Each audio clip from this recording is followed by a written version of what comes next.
Бағдарламалауды үйреніңіз 10 жылда. Және бұл блогпосттың авторы Питер Норвинг. Мен оны қазақ тіліне аудардым. Teach yourself programming in 10 years дейді. Және бұл жердегі автордың айтқысы келіп отырғаны, әрине бағдарламалауды үйренуге 10 жыл уақытыңызды жұмсап, тек оқумен айналысыңыз деп айтып отырған жоқ. Тек осы бастаушыларда қате ұғым болмасын. Мен программалауды бірнеше күнде, бірнеше айда үйреніп аламын, және бірден жақсы нәтиже көрсетемін деген қате ұғым болмасын деген мақсатпен жазылған деп ойлаймын. Және өзінің ойын білдіреді. Бұл жерде Питер Норвинг айтады, барлығы неге асығыс? Программалау кітаптарын сататын кез келген дүкенге кірсеңіз, ол жерде 24 сағат ішінде Java тілін үйрен.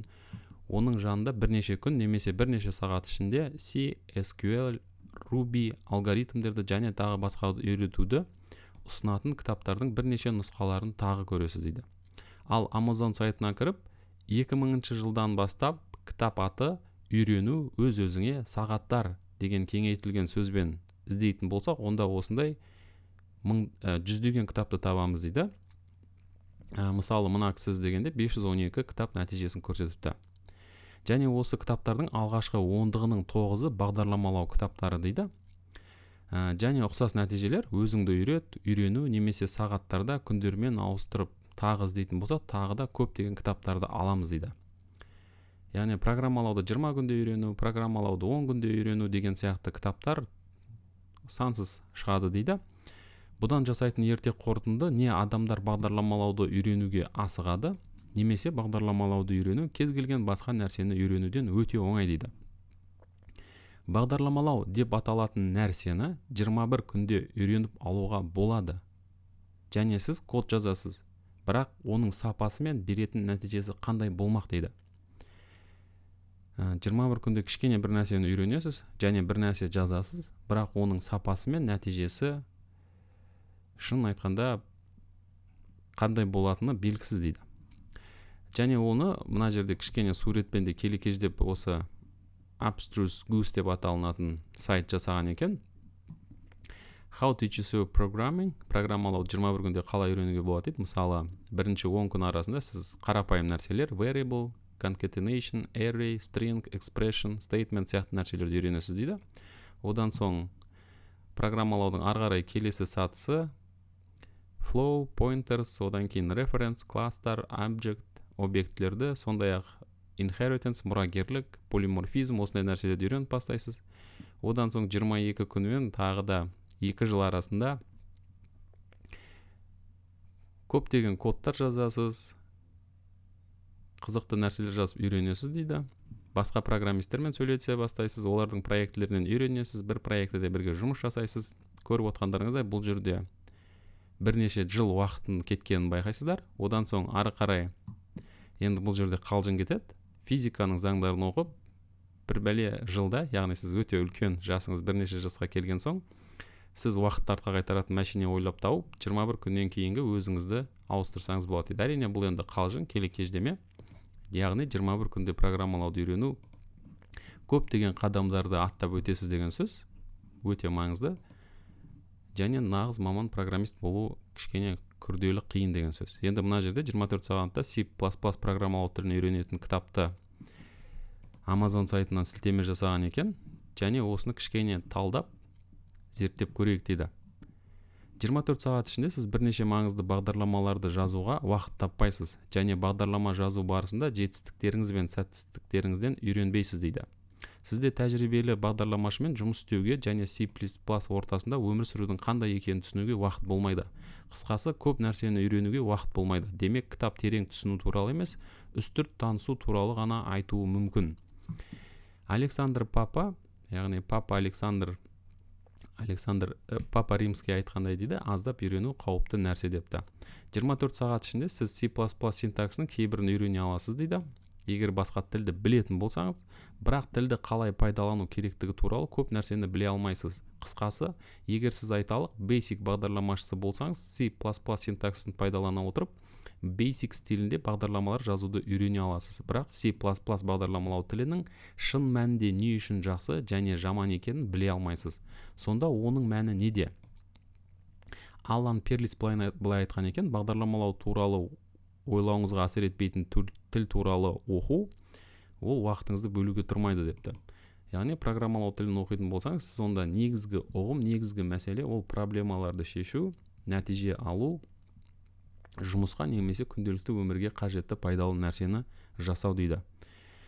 Мүмкін болатын жағдай, сізге C++ тілін аздап үйрену керек, өйткені белгілі бір тапсырманы орындау үшін осы тілдің бір құралы жетіспей қалады. Олай болса, сіз бұл жерде бағдарламалау тілін үйреніп жатқан жоқсыз, сіз ол тапсырманы орындауды үйренесіз дейді. Өкінішке орай 24 сағатта бұл уақыт мүлдем жеткіліксіз. Программалауды аз уақыт ішінде үйрену оңай емес дейді.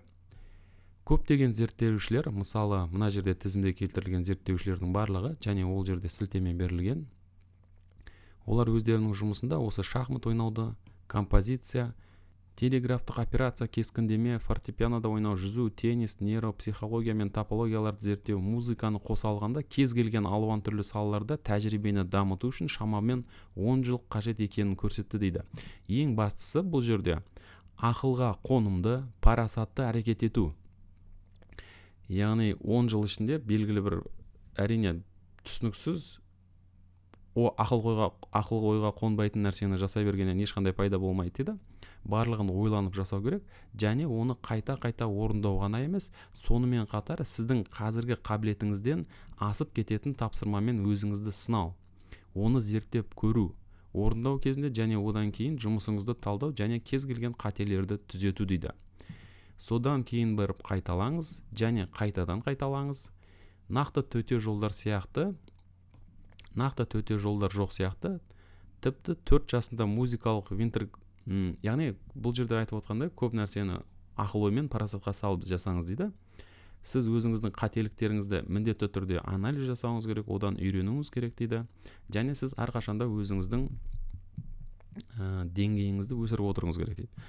Енді мына жерде жазып кетті, жаңа 4 жасында музыкалық вундеркинд болған Моцарттың өзі әлем деңгейіне жету үшін оған тағы да 13 жыл қажет болды дейді. Сондай-ақ Beatles тобы мысалы нөмірі бірінші хиттарымен 1964 жылы Эд Салливанның шоуында өнер көрсетіп, сахнаға топ жарып шыққанға дейін олар 1957 жылдан бері Ливерпуль мен Гамбургте шағын клубта ойнады дейді. Олардың бірінші үлкен сын табыс альбомы Saint Peppers 1967 жылы шығарылды дейді. Яғни олардың да алғашқы табыстары бірінші бастаған кезінен 10 жыл аралықта жеткенін байқайды. Сын табыс деп отырғаны, яғни критиктердің бағасын алған, барлық критиктер мойындаған, музыка әлемінде талғамды білетін мамандардың ойындаған кезі ол 10 жыл уақыттан кейін болды дейді. Енді бұл жерде 10 жылға емес 10 мың сағатқа назар аударған идея авторлары бар дейді. Және олар енді бұл жерде кез келген мықты бір саланың шебері болу үшін 10 мың сағат көлемінде еңбек қажет деп айтыпты. Мына жерде енді тарихи тұлғалардың осыған байланысты өз ойларын бөлген екен. Бұл жерде сондай-ақ бұл жерде бірде-бір сан түпкілікті жауап бола алмайды. Барлық дағдыларды, мысалы шахмат ойнау, дойбы ойнау немесе музыка ойнау меңгеру үшін дәл осындай уақыт қажет етеді деп болжау қисынды мәселе емес сияқты, барлық адамдар да бірдей уақыт жұмсайды деп айта алмаймыз дейді. Профессор Эриксон айтқандай, көптеген салаларда ең жоғарғы деңгейге жету үшін тіпті ең дарынды адамдарға қанша уақыт қажет екендігі таңғаларлық дейді. 10 мың сағаттық сан сізге жылдар туралы айтып жатқанымызды білдіреді. Аптасына 10-нан 20 сағатқа дейін кейбір адамдар туа біткен дарынды адамдар да жоғарғы деңгейге жету үшін осындай көп сағаттарды аптасына бөледі дейді. Олай болса, бұның барлығын ескере отырып, сіз бағдарламашы болғыңыз келеді ме дейді. Олай болса, міне менің бағдарламалауды үйренуге, табысқа жетуге рецептім дейді. Бұл жерде есте сақтайтын нәрсе, бағдарламалауға қызығушылық танытыңыз және бір нәрсені жасаңыз. Себебі бұл қызықты. Яғни бағдарламалау шынында бір нәтиже жасап, өзіңізге ұнайтын нәтиже алғаннан кейін сізге қызықты болады және оны жалғастыруға сізде жігер болады. 10 жылыңызды немесе 10 мың сағатыңызды жұмсауға дайын болу үшін оның жеткілікті көңілді болатынына көз жеткізіңіз дейді. Бағдарламалауды үйренудің ең жақсы жолы жасай отырып үйрену. Міндетті түрде нәтиже алу, бір жоба жасау, бір нәрсе жасау. Барлық дерлік ресурстар жасап үйренуді кеңес береді. Шағын жобадан, өте кішкентай жобадан бастап бір нәрсені жасау. Бастапқыда басқалардың жасағанын көруге болады. Одан соң қарамай соны қайталау, одан соң кейбір жерлерін өзгертіп көру, ұқсасын жасау, яғни жасап қойған қосымшаларға ұқсас, соның копиясын, көшірмесін жасаймыз, және өзіңіздің ойыңыздан жаңа бір нәрсені жасасаңыз да болады. Сондай-ақ басқа бағдарламашылармен сөйлесу, басқа бағдарламаларды оқу, бұл да өте пайдалы дейді. Бұл кез келген кітаптан немесе оқу курстарынан маңыздырақ депті. Қаласаңыз бағдарламалауды 4 жыл ішінде колледжде оқыңыз дейді, жоғары оқу орнында оқыңыз дейді. Бұл сізге қажетті аттестат құжаттарын береді және кейбір жұмыс орындарына қол жеткізуге мүмкіндік береді.